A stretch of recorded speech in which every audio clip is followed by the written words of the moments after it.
Yo, what's up guys? Welcome back to the channel. Hey, today I'm going to be going over my build, my Meteor Frost Claw Mage build.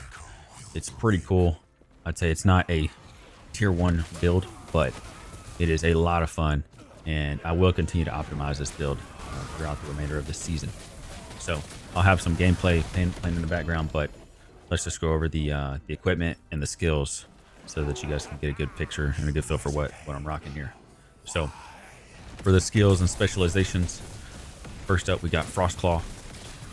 Right, so primarily, mana and mana regen is going to be your biggest issue with the skills that you want to run with this build. So we do want to go straight to Gift of Winter and grab this mana cost here, and then you're just going to proceed up this way, and you're going to make sure that you grab 3 of Celestial Conflux, which will trigger our Elemental Nova, which we'll get to that here shortly. And other than those, you can kind of, have freedom of movement, whatever you want to grab. I do recommend grabbing Spark Artillery because due to the piece of equipment that we're running, we do have a lot spec'd into Lightning. And then we have some sustain here with the ward on freeze rate, and we take some more damage here with Cold Star. And then we get some freeze rate, some crit chance with these nodes here. So that is it for Frost Claw. Then we have Teleport, which helps with damage and also some sustain. So it's nice to have. It's a good quality of life skill to have. So we got Teleport here. You can spec in whatever direction you want, whatever you're feeling. If you need sustain, go straight down here to Ether Barrier, grab your Stable Bubble, Out of Body, and Out of Mind. If you're not struggling with sustaining and staying alive, you can grab Ether Barrier and go to Elemental Affinity, which increases your elemental damage, and then you grab that up to 50%, and then you're going to go straight over and you're going to grab Time Dilation. Time Dilation gives you this buff primarily, right, for another 4 seconds, or lasts longer in the past 4 seconds, right? So it also gives you this too, plus armor, and you kind of need this cold resistance because you lose a little bit of cold resistance here. So all right, let's go to Comet. Comet is our primary skill and our primary driver for mana. So this is essentially like the only big mana skill that we have. So we got to do everything we can to save mana. All right, you will see that I have 29 points in here, which is quite a lot. Not as much as Elemental Nova, but 29 is a lot nonetheless. So you basically want to path down here and make sure you grab Mana Fall. Okay, and then you're also going to want to grab Heat Flux, which launches your Frost Claws when Meteors impact. Right, if I called it Comet, I'm just used to Path of Exile. It's Meteor, they're the same thing, right? So all right, because I'll probably get it mixed up again. So all right, so you're going to want to push down here to Frost Claw. You get a little bit of mana recovery here with Aftermath. You grab Frost Claw. So it doesn't matter where you launch your meteors, you're going to have Frost Claws come out from that and launch at targets nearby. So it's great for mapping.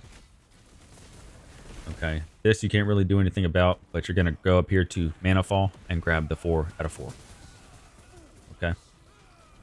Also, you're going to get as many meteors as you can within reason. So put 3 into Meteor Shower, 1 into Rapid Impacts, and then 1 into Rain of Fire. This here does not allow more meteors to fall. It just allows them to fall more frequently, so they kind of fall in more of a clustered pattern rather than spread out. At least that's what it seems like to me. Sometimes it's hard to tell. Okay, now after you secured all of these nodes, you have 2 options. Okay, if you have the points and you want to go a little bit both ways, you can do that. Or if you just have enough for one, you might go down this way or you might go down this way. I would suggest this side over this if you had to pick between the 2. But let's go over it real quick. So Extinction, you get base crit chance and large meteor chance. This says there's a 30% chance for large meteor chance. You're hitting 1 basically every click due to the amount of meteors that you have. So you get these at a pretty high frequency, and it is a large meteor. It's like double the size. So I would definitely take this. And then if you are absolutely stacked on mana, you can take World Ender. Okay, but if you're like me and yeah, you have quite a bit of mana, but in a sustained fight, you slowly start to lose it, you're going to lose that. I would rather have the crit multiplier because I have crit chance in a lot of other places. All right, let's say you do have enough points. I would then come down here to get Craterborn. You get the Craterborn buff. So we do have other skills that do fire penetration. So when we get or do fire damage. So when we get the Craterborn buff, we get additional fire penetration and increased cast speed. So we're basically locked in on this the whole time. We never lose it. All right. And then we grab the Shattering Star for 100% chance of shrapnel with each meteor. This just helps with clearing. This isn't a must-have. You could go for some of these other nodes. Just do what feels good. This is pretty good quality of life, in my opinion. I could just as easily take 2 out of here and put 1 here, and then put another one in here to fall frequency, or grab 8% more damage here and damage to full health enemies. We're already at 97,000 damage, and we could go much higher if we just spec'd into this and some of these other ones. But I think the Crater Worm buff does help with some of the other skills that we rock. Okay, so Elemental Nova. This is essentially procced every time we launch a Frost Claw, right? We have this right here, Celestial Conflux, 42% chance, but we have so many Frost Claws due to so many comets, or so many meteors, excuse me, that it's basically going off the whole time. Okay, so once you do have this, you do want to make sure that you get that mana cost down to 0. Okay, so you should have enough points to go ahead and grab Cryomantic Fragility. Depending on the mana cost, if you're trying to run more cold stuff, you might have to put an additional point into it. But right now, I only need 3 to keep my cost at 0. All right, we run the 40% damage and 25% area in Arcana Elementorum. So this is also not a must-have. You can kind of play around with this. I'm still doing some testing on it to see which is better. You know, should we put some into Overcharge to get more damage with Overcharge, or is it better here with Elementorum? Time will tell, but either way, you can do this, or you can push more into here. All right, you're going to grab Lightning Nova, and you're going to grab Spark Charges. You need 100% Spark Charge chance. All right, trust me, this helps a lot. Okay, and then we're going to go down here to the lower nodes, which are equally as important. Going to grab Fire Nova, Ash Frenzy, which does hit damage to high health enemies, which, you know, 5% is not really going to do much, so we're just using that node to bypass so that we can get to Melting Nova, which gives us 200% armor shred and crit chance. And then we max out crit multiplier, so we are doing a ton of damage. Okay, last skill, we have Flame Ward. So this is for sustain. This is survivability, first of all. So I'm not really leveraging this to do any additional damage. Okay, just get that out of the way. Okay, so for Flame Ward, we are going to go straight over to Ward Granted so that we have sustainability. You can grab 2 here, grab 1 here, and then you're going to want this Astonish. Okay, so when you get hit, it's automatically cast. All right, I would recommend not trying to time it or use it before you get into a fight or mid-fight. Just wait until you get stunned, and it'll do its job on its own. Okay, pretty straightforward there. All right. I would also push into Fuel the Flames and then Duel right here, so you get an additional charge. All right, and again, no need to hit the button on your own. Just let yourself get stunned, and you'll have 2 charges, and you're essentially always going to have one ready. I rarely ever get hit or stunned without me having a charge on hand. Okay, from there you can kind of go a couple of different ways. You can go straight down here to Dilation for mana efficiency and duration, or you can just get less hit damage for the duration of the skill, and etc, etc. So we're just going to take these nodes: Prismatic Buffer for less elemental damage taken, Energize for ward per second, and then ward retention with Recollection. Last but not least, we have Retribution and we have Retaliation. These I'm still experimenting with. I may spec out of these for some more elemental damage, less elemental damage taken and less hit damage. TBD on that. I don't see a whole lot of use out of this. I think you could probably, you know, form a build around this potentially, but I just haven't done that. So those are the skills, you guys. I hope that makes sense. Basically, we are running Meteor. We launch our meteors. We procced Frost Claw. Frost Claw procs Elemental Nova, and you repeat. That's the build. Okay, let's just go over the gear here real quick. All right, we are still optimizing this gear. Okay, but nonetheless, this does work pretty well. For our helmet, we are running the Crest of Unity. The Crest of Unity gets us 3 + 3 to Elemental Nova. We get some additional mana spent as ward, and we take less damage from ignited or shocked enemies, which is really great because we're doing a lot of shocking. I do need to upgrade this helmet. I'm in the process of trying to find it. As you can see, we get the range is from 3 to 6 on Elemental Nova. We are leaving 3 points on the board currently. I still cannot get this item to drop. I'm very lucky to even have just 1. So this build could be honestly like way better if I could get 3 more to Elemental Nova. All right, so there's the helmet. Chest piece, we are running Unstable Core with +4 to Meteor and 142% increased spell damage. We are getting a lot of points to skills off of this, and that's the primary reason we are running this. Plus, we get 96% increased elemental damage. As you can tell, we do have some room for improvement on this. We could get up to 150%. I only had this with 1 LP, and I had my tier 7 Meteor and spell damage to put on it. You have to beat was it Jorah on tier 4. It's a pretty tough fight, so this was pretty tough to get. But yeah, that's the chest piece. We are running the Primordial Wand for our weapon. We get a ton of skills off of this, a ton of intelligence, and then if you get it with some LP, you can really stack some good affixes on there. Okay, let's continue with the armor, and then we'll go to jewelry. The belt, nothing special for the belt. We just got a basic resistance with damage, mana regen, and some crit strike. All right, guys, and here's our passive tree. So, passive tree, you have to start out in this mage, right? You have to get a certain amount of points in here before you can select your mastery. So, we basically are just going to go this entire first row here, stacking fire damage, or elemental damage, elemental resistances, intelligence, health, and mana. All the things that you need for sustainment. We're going to grab some ward. We're going to grab ward retention. And then we're going to grab more ward and ward gain cooldown duration. We've also got 1 point into preparation every 3 seconds. We're doing 20% more elemental damage or more spell damage. So I have less points in here than it takes for me to get this sorcerer mastery. So you throw some points into other places where you see fit. A lot of times this knowledge of destruction node works really well for the extra crit chance and multiplier. But that's it for the passives in the mage. Let's go to the sorcerer mastered. All right, we're going to lock in 5 points into calculated destruction. That gives us our 5-point bonus.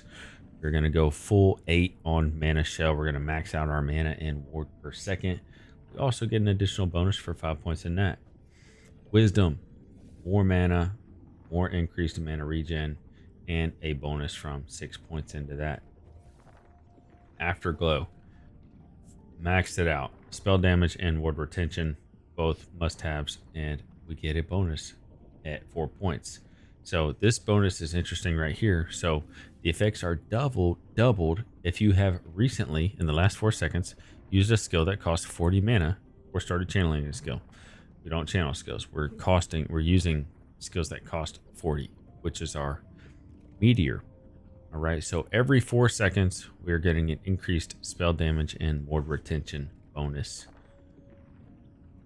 Every 4 seconds, that is doubled, right? So we're getting, what, 48% spell damage and 48% ward retention. Pretty good bonuses, if you ask me. All right, so let's move on.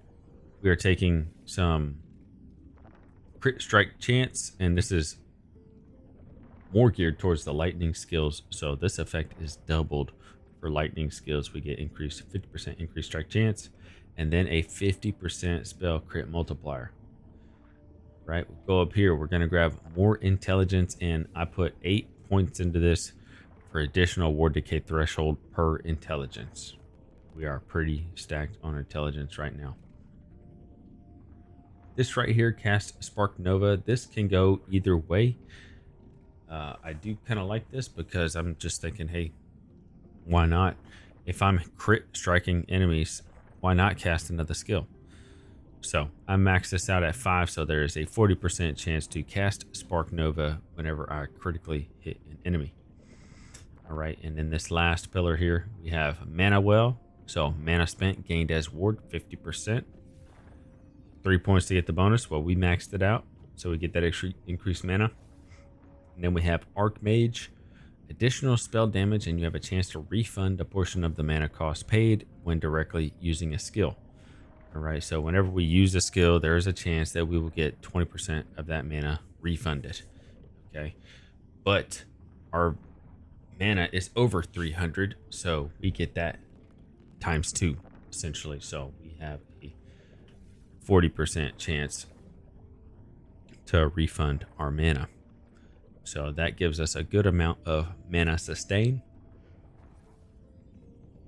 Now for Rune Master, which we can put some points into on this, I go ahead and take more mana and cast speed, and then we get the bonus mana and ward burst for 5 points into it. We get additional intelligence gain and ward gain on spellcast with arcane focused. This is really good because we are constantly casting our meteor, so we're constantly getting 10 ward. I may put more points in here actually, because that seems pretty good. Okay, and then we have, last but not least, Transcendence. Transcendence gives us health, and then if we have 6 points into Transcendence, and this is very important, you passively gain ward over time, and the amount of ward is tripled if you have at least 60 intelligence. Okay, so ward per second, WPS is 12, and additional ward per second with 60 intelligence is 24. And we have 69 intelligence, so we are above the threshold. All right, so here's my health, mana, resistances, defense, etc. If you want to take a look at it, basically do your best to max out all your resistances.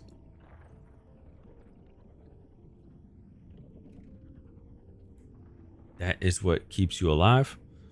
All right, and then we have our armor and dodge, which is also very important.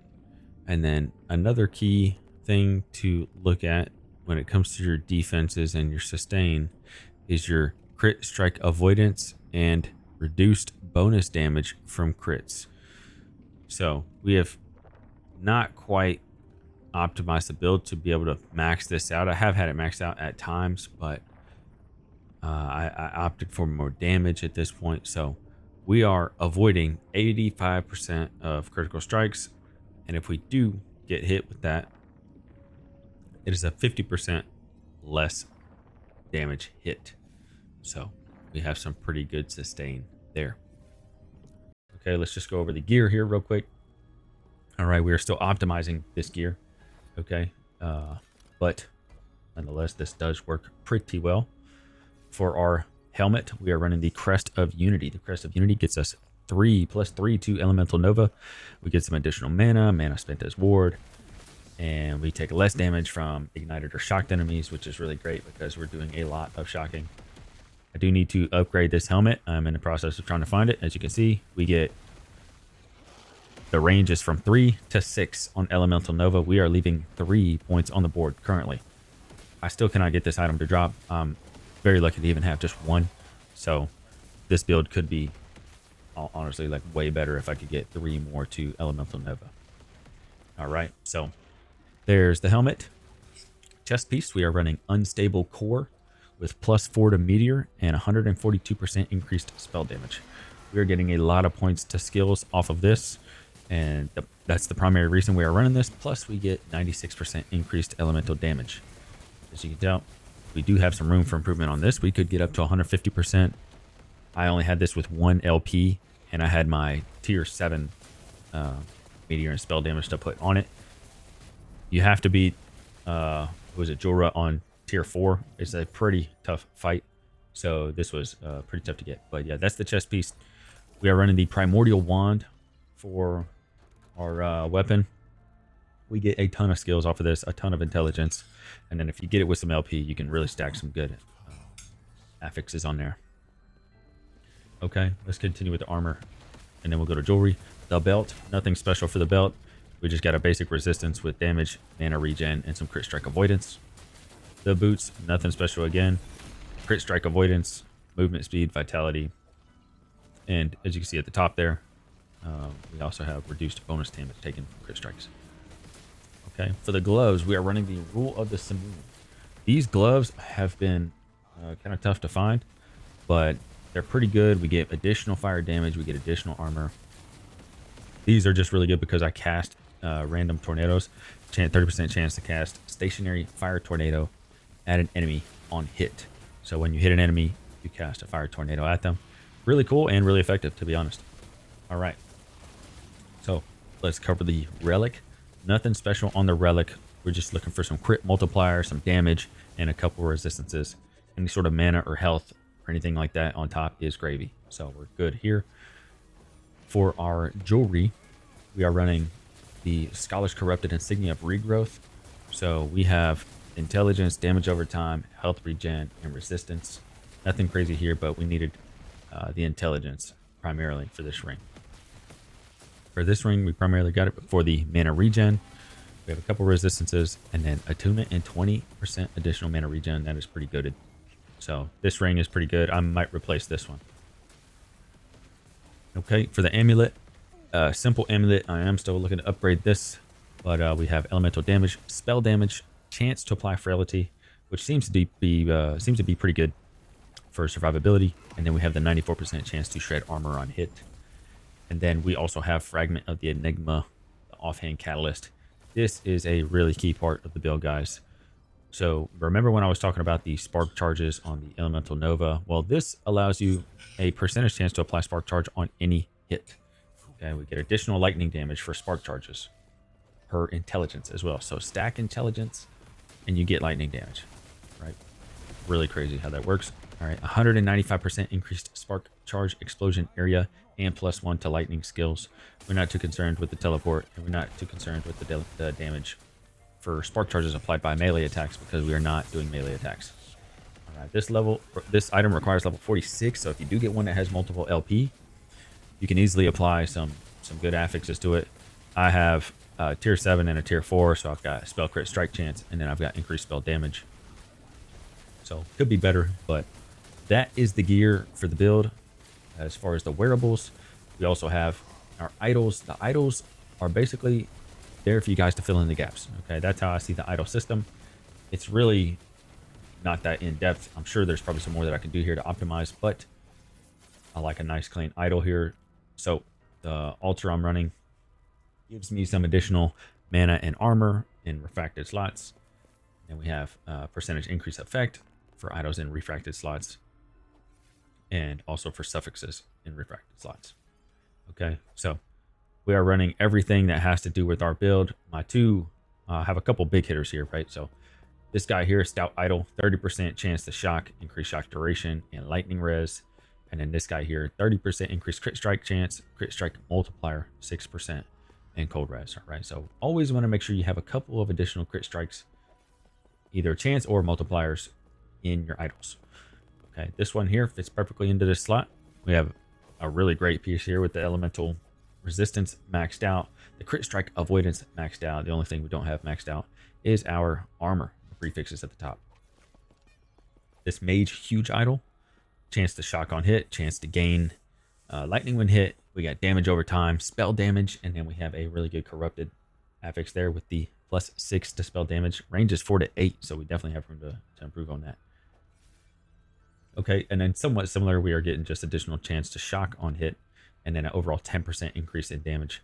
And then we have spell damage here, and increased armor, and reduced bonus damage taken from crit strikes. So nothing too complicated here with this, guys. Hey, let me know what you guys think about this build, man. Do you guys have anything that you would change about this build? I am still trying to optimize this build, but I'm telling you what, it is a ton of fun. I did not look at any guides or look at anybody's build prior to doing this. So I think this just goes to show you guys can do your own builds in Last Epoch and make it work. It might not be Uber Aberoth, but it's going to be a lot of fun because you made it. So, hey, thanks for tuning into the video, guys. I really appreciate it. Hey, if you liked the video, hit the like button, hit the subscribe button, man. We are live on Twitch and YouTube on the regular. Really appreciate all the support. And we'll catch you guys in the next one. Peace.